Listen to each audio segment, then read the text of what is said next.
जो young generation है ये इस्लाम को बहुत तेजी से छोड़ रही है, बहुत तादाद में ये लोग छोड़ रहे हैं। ऐसे भी लोग हैं जो डर रहे हैं और नहीं क्या मतलब निकलना है उनको, पर वो डर उनको कहीं पर वो करता है, पीछे ले जाता है कि नहीं उनको ये करेंगे तो ऐसा हो जाएगा, उनको मार डालेंगे या हमको ऐसे कर देंगे, ये बहुत कुछ उनके दिमाग में चलता है। मैं सिर्फ ये आपसे पूछना चाहती हूँ कि हमने जैसे सनातन धर्म अपनाया, तो ये जो एक्स मुस्लिम है, जो एक्स मुस्लिम जो किसी ने मतलब जिन्होंने दूसरा धर्म नहीं अपनाया, तो ये लोग हमको इतना रिडिकल करते हैं और हमको ऐसे समझते हैं जैसे कि हमने इतना बड़ा कुछ वो कर दिया है सनातन धर्म में जाके। तो ये बहुत कुछ चलता रहा ऑन यूट्यूब भी, आपने देखा होगा कि हमारे ऊपर बहुत सारे वीडियोस बनाए गए कि ये हम सनातनी हैं और ये लोग ये करते हैं और पूजा करते हैं, मतलब it went on and on.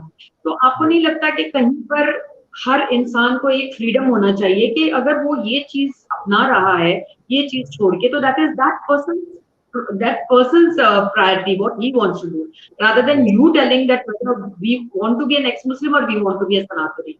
तो आप इसके बारे में क्या कहेंगे? और आप मतलब आजकल की जो पीढ़ी है जो अगर इससे निकलना चाहेगी उसको भी आप क्या एडवाइस दोगे?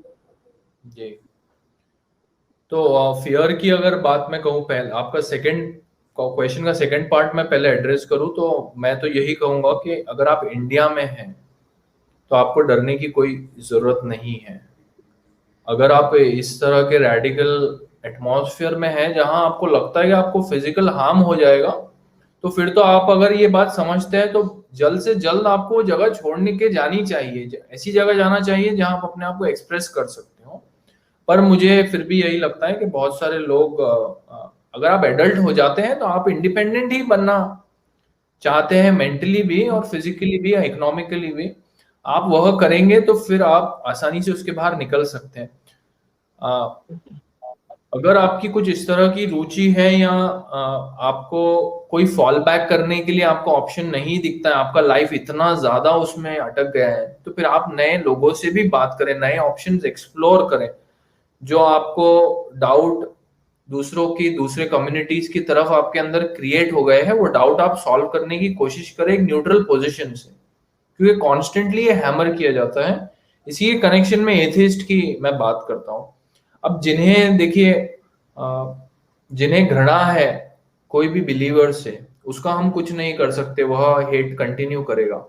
पर जो एथिस्ट हैं, जो रियली रैशनल हैं, मुझे लगता है कि उनका प्रॉब्लम मेनली सुपरस्टिशन से होता है, डॉगमा से होता है, जो समाज को हार्म कर सकता है। वह एज अ प्लूरल सोसाइटी हम रिस्पेक्ट भी करते हैं, क्योंकि अगर हमारे अंदर कोई भी प्रॉब्लम है, अगर वो क्रिटिक हमें ना बताए, क्रिटिक को हम वेलकम करते हैं, क्योंकि वह क्रिटिक से हम समझ सकते हैं हमारे अंदर क्या प्रॉब्लम है।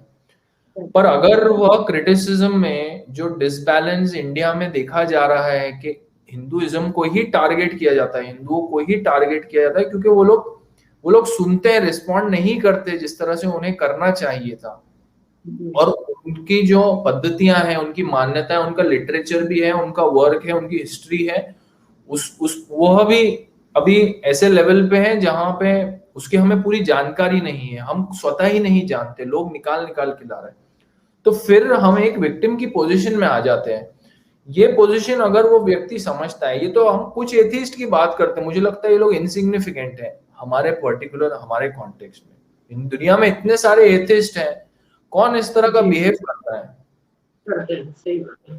तो हमें उनको सीरियस ना लेके हम उनका पॉइंट समझे, और वो जो पॉइंट है अगर वो एड्रेस हम कर देते हैं, हम एग्री करते हैं कि हमें क्रिटिसिज्म से कोई प्रॉब्लम नहीं है, हमें टाइम के साथ चेंज होने में कोई प्रॉब्लम नहीं है, हमें इवॉल्व करने में भी कोई प्रॉब्लम नहीं है। वही हम कहते हैं सनातन जो टाइम के साथ है, टाइम उसको उसको उसको एनहेंस करता है, और जितना उसको हम पढ़ेंगे, जितना आगे बढ़ाएंगे, उतना हम उसको नए कॉन्टेक्स्ट में, मॉडर्न कॉन्टेक्स्ट में ला सकते हैं। कोई हमें उस तरह की रोक नहीं है।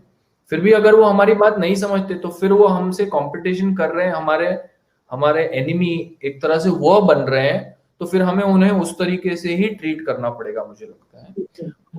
पर ये प्रॉब्लम बहुत ही, मुझे लग रहा है, माइनर है। उन्हें भी कुछ इस तरह के थॉट्स ने इन्फ्लुएंस कर दिया है जो सिर्फ नेगेटिव क्रिटिसिज्म करते हैं, डिस्ट्रक्टिव क्रिटिसिज्म की वजह से वो उसमें मुझे लगता है अटक गए हैं। हमारी भी हो सकता है उसमें कुछ गलती हो, हमारे लोगों की, जिन्होंने कुछ कह दिया ऊपर अब वो सब बातों से बहुत बात आगे निकल गई है मुझे लगता है। तो कि आजकल लोग एक दूसरे की आइडेंटिटी बहुत चेंज करते हैं, मैं देख रहा हूँ। हमारे चैनल पे भी हिंदू नाम रख के आते हैं और कुछ और बोलते हैं, मुस्लिम नाम रख के आके फिर कुछ और बोलते हैं। तो इस तरह का भी बहुत चलता है। तो क्योंकि लोगों पता को नहीं चलता ना पर्दे के पीछे कौन है और क्या क्या उसका मंसूबा है, वो भी नहीं पता चलता है। जी जी। जी।